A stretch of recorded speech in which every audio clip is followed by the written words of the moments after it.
Muito bom dia para você, meu irmão, minha irmã. Nosso evangelho de hoje está em Mateus, capítulo 7, dos versículos 21 ao 23. Se você se recorda, na última vez em que passamos por Mateus, na última vez em que a igreja nos propôs o evangelho aqui em Mateus, alguns dias atrás, Jesus falava sobre pregadores sorridentes, que não tinham sinceridade naquilo que falavam, que na verdade queriam explorar as emoções e as economias das pessoas.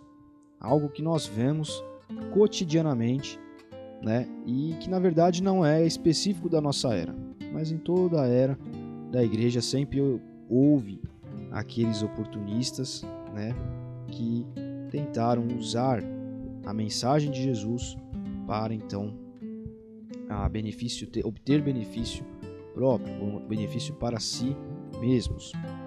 E a continuação disso, no nosso evangelho de hoje, o evangelho que a igreja nos propõe no dia de hoje, Jesus fala, olha, vocês precisam saber a senha correta, né? Ou melhor, saber a senha correta, por exemplo, Senhor, Senhor, não levará vocês a lugar nenhum comigo. Ou seja, não é a forma como se fala com Jesus. O que ele quer é obediência, é fazer o que o meu Pai deseja. Isso é o que ele está dizendo para as pessoas aqui. Essa versão é a Bíblia, a mensagem, por isso que está um pouco diferente do que você está acostumado. E ele continua, posso até ver a cena no juízo final. Milhares vindo em minha direção e se justificando. Senhor, nós pregamos a mensagem, nós expulsamos demônios, e todos diziam que os nossos projetos eram patrocinados por Deus. Sabem o que vou responder, diz Jesus? Vocês perderam a oportunidade. Tudo o que fizeram foi me usar para virarem celebridades. Vocês não me impressionam nem um pouco fora daqui. Então é interessante porque aqui Jesus está dizendo, olha, expulsar demônios, pregar muito bem, ter muitas pessoas, ele diria nos dias de hoje, na sua igreja, enfim, dizer que o seu projeto é um projeto divino, que Deus está com você, Deus está no seu intento ali onde você está trabalhando, o que você está fazendo, não é suficiente para que no dia da justificação eu aceite você como alguém sincero. Ou seja, Jesus não está olhando o exterior como nós olhamos. Jesus está olhando o interior.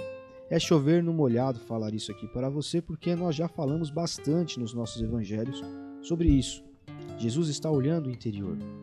Então, nós devemos pedir a Ele que Ele nos mostre exatamente o que nós devemos olhar nas pessoas, o que nós devemos enxergar. Nós precisamos ter os olhos espirituais. Muitas vezes, o Espírito Santo, a presença de Cristo ao nosso lado, quer nos mostrar de que natureza é aquilo que estamos vendo, de que natureza é aquilo que estamos vivendo. Nós precisamos dar abertura para isso. Ontem publicamos um artigo no site brave.net, o site da nossa igreja, falando justamente sobre os frutos de uma vida de oração. Ali são alguns exemplos, baseados em alguns versículos bíblicos, de como uma vida de oração ela gera frutos de maneira natural. E nós destacamos nesse texto, nesse artigo, que não são os olhos dos outros que veem esses frutos, mas muitas vezes eles brotam de nós sem que nós mesmos percebamos. Ou às vezes até nós nos damos conta de que nos tornamos pessoas mais pacientes, mais perdoadoras, mais generosas, mais austeras. E as outras pessoas, é claro, interagem conosco e percebem isso também. Mas veja, não é algo exterior, é algo que brota. Então, uma vida de oração gera frutos. Neste mês aqui de julho, assim como em 2022, estamos falando sobre os frutos da oração na nossa vida. Após passarmos o mês de junho orando, em campanha de oração, agora nós estamos falando sobre os frutos dessa oração nas nossas vidas. Então, peça a Deus que os seus frutos sejam frutos que não sejam como os dessas pessoas aqui. Essas pessoas que Jesus fala que pregam a mensagem, que expulsam demônios, que fazem uma pirotecnia nos seus cultos, que dizem que aquilo ali está sendo patrocinado por Deus, e quando nós olhamos, parece que realmente é de Deus muita coisa. Mas um dos frutos da vida de oração é que Deus nos dá discernimento, Deus nos dá sabedoria.